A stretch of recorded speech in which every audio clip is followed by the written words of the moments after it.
penyampaian pidato kenegaraan yang disampaikan Presiden Prabowo Subianto menjadi arahan bagi pemerintah daerah untuk menyelamatkan sumber daya alam dan fokus pada kesejahteraan masyarakat.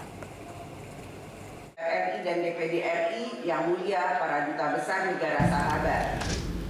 Pada agenda penyampaian pidato kenegaraan Presiden Prabowo Subianto dalam menyambut Hari Kemerdekaan Republik Indonesia ke-80 tahun, beberapa hal menjadi fokus pembahasan, mulai dari program kerja, nota keuangan tahun 2026 hingga capaian kinerja yang telah diraih.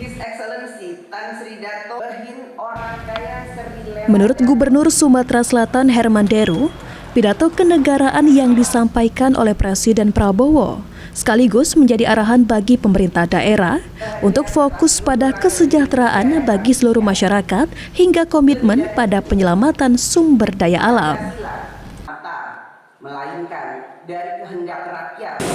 Tadi di fase pertama Presiden menyampaikan komitmen capaian antara lain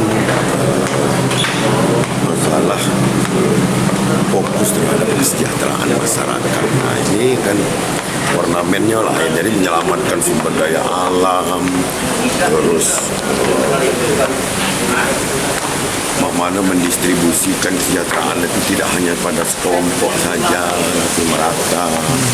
Sementara itu, menurut pengamat politik Ade Indra Caniago, pidato yang disampaikan Presiden Prabowo salah satunya membahas tentang amanat konstitusi, namun hingga saat ini negara masih mengandalkan pendapatan dari pajak yang dipungut dari masyarakat.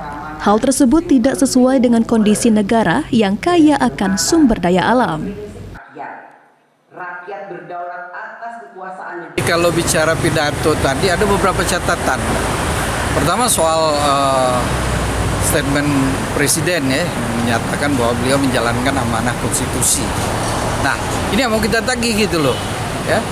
Jadi setelah 10 bulan pasca dilantik ini yang mau kita tagih. Pertama, pasal 33. Negara sampai hari ini masih mengandalkan pendapatan negara itu dari pajak yang dipungut dari rakyat, ya kan? PPN, PPA dan sebagainya. Gitu loh. Nah sementara dari sumber daya alam ini nggak jelas, kan aneh gitu loh. Kita bangsa yang kaya tapi mengandalkan pendapatan negara dari pajak. Di sisi lain, menurut Ade, pemerintah daerah harus mendukung program pemerintah pusat, khususnya program swasembada pangan, untuk mencegah terjadinya permainan harga gabah hingga pendistribusian pupuk kepada petani. Eki Saputra, PAL TV.